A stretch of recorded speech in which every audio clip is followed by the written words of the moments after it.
Typical stories, typical opinions. I'm typically Toya, and you are my reflections. So pull up a chair, come on in, and let the reflector begin now. I like to think of this as a space where I share my typical experiences of life and the lessons I've learned, the laughs I've conjured, and the struggles I've conquered. And I hope to think that you feel like sharing and reflecting on the same things that's happening with you, with people around you. I'm inspiring you to tell your story. So today, this episode is going to hit a little different, okay? Because today is not just any other day. Today is a celebration, y'all. Today it's my daddy's birthday. Woo, woo, woo. And even though my dad is not here physically on earth for me to call him, or to hug him, or to even hear him say things that I know only he would say, it's okay because he left his imprint here with me. And I'll never forget the things my daddy taught me. He left his voice with me, basically. And that's what I want to talk about today on Typically Toya. My daddy left his voice with me, literally. My father's name was W.C. Brown, and he was from Bahia, Mississippi, and moved here to Memphis, Tennessee, where he worked as a radio personality on WDIA for 17 years. This was before podcasts, before the YouTube platforms, before everybody could pick up a microphone and do their thing, okay? And now, many years later, I look back over how my daddy's voice traveled, how I remember growing up hearing him on WVOL as a little bitty girl, all the way in Nashville, Tennessee, and how my mama would wake us up in the middle of the night and say, "It's Daddy on the radio, get up." And we sit around the radio like a television, listening to my dad report the news or tell the weather, laughing and making jokes on the air with his co-workers, with his co-hosts. And life is so funny because sometimes the gift be right there in your hand, already in your blood, before you can even recognize it, okay? And before we keep going, y'all, I gotta slow this down. I need to get a mindful breath in. If you don't mind, let's just slow down real quick and just imagine some reflective music playing and just take a deep breath in with me and let it out. Let the shoulders drop and just take a weight off, take a load off right now, because I'm going to hit you with a quote today that's going to really put you in your reflective era right now. The people we love never truly leave us. They never do. They become the voices inside of us, but that's driving us. The voices behind the mind, the music in the mind. They never really leave us. And I know grief is not something I'm an expert in, and I don't want to pretend that I got it all right or that I know all the answers. I'm wrong a lot. And I think about that too. But this is better than advice that your grandmama can give you. Today, just keep this in mind. The lessons that we didn't understand when we were young, but we do now, we hear them. Those are the voices of our loved ones. Those are the voices of our loved ones telling us to keep carrying on, helping us to define the many pieces of our past and of our future as well. And maybe not just in a spiritual way. Maybe some real personality traits that was left behind to you. And I think I got that. I think I got my daddy's voice. In my desperate desire to communicate with him, I still find his quirkiness, his goofiness, his silliness in me, his whole personality. He's just left it for me. And I use it. I use it to tell stories, and I use it to make people laugh. And I honor him when I say things that's thought provoking, my typical unpopular opinions. I'm using that voice that my dad left with me because that's just what he did, and I consider him a legacy.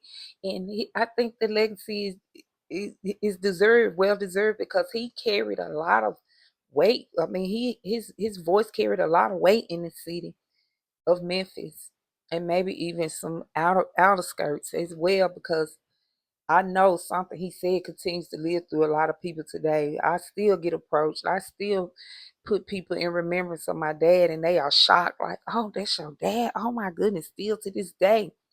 So his legacy lives on. And now let's get over here. I'm gonna take you to the other side of the Typically Toya show, because now I'm gonna get into the juicy part. Yeah, you know about my dad's semi-famous life. Of course, he was always out at parties. He was always at gatherings. He was always interviewing celebrities. He was always in the public eye. He did commercials. He was a really popular person here. But I'm going to share some stuff with you about what it was like growing up with my daddy, whose voice belonged to Memphis. So, yeah, growing up with my daddy was interesting, because my daddy wasn't just my daddy. It's like other people knew him, and I could easily throw his name around in public and kind of get in a little quicker, so to speak. If it makes sense to you, I could easily say, "You ever listen to WDIA?" And of course they do. Everybody in Memphis did. So if I can give you a little background, maybe you don't know, but WDIA was the first radio station in the country to play and circulate nothing but black artists, nothing but black music, discuss black community issues, reach out, build. They held fundraisers. They did all kind of things and gathered the community in such a way that a family could relate to. And my daddy was a part of their history. And I'm still shocked that I have even been able to walk in the building of WDIA, to be on the Union Avenue and enter the building, hit that elevator, go up to and speak to the people who work there, and meet some of the people that were on the radio that everybody hear every morning, every night, every day, every weekend. This was a privilege in its own right. So growing up with my daddy was kind of like, I'm not knowing my daddy making history, and we out in public, and we might be in a store and somebody, hey, WC, it's like everybody knew my dad, but he didn't need security or nothing. Everybody pound my dad when they see my dad. It's WC, what's up, Dub? If they gave him a nickname. So it was kind of interesting to watch how people gravitate to my dad and him be in the studio. And he would take us in the studio with him very often. And many times I'm sitting there ready to go. And my dad is back there, and he's got the mic in front of him, and he's telling us quiet on the set. He raised his hand to us, and he'll hit this button, and he's got a cigarette hanging out his mouth, and he's telling them the news, and he say, it's gonna be 35 degrees less than it was yesterday. The rain will be still pouring in. So get ready, Memphis. And coming up next, you'll hear from Al Green, the greatest blues soulful singer, right here on WDIA. And he had this voice that was solid gold. I mean, his voice. How else would he be picked, selected, allowed to sit next to and work with the great Bobby OJ, Bev Johnson, the Queen of Memphis? And when he introduced us, I remember him introducing us to Bobby OJ a couple times. But my dad and Bobby had this kind of, they had a great chemistry on the radio, because they were both like the devil's advocate, and Bobby was mean, and even on the air, but we loved his arrogance. He represented Memphis, and you don't play with Bobby. And Bobby would say, well, I believe a child needs to be a whooping if they doing this and that. And my dad would always play the advocate. Well, I don't believe in whooping children. And oh my goodness, here we go. We got this conflict, and it was really good. It was really good, y'all. It was highly entertaining. And growing up with my dad, he would always tell us every day, my dad didn't live with us. I never lived with my dad.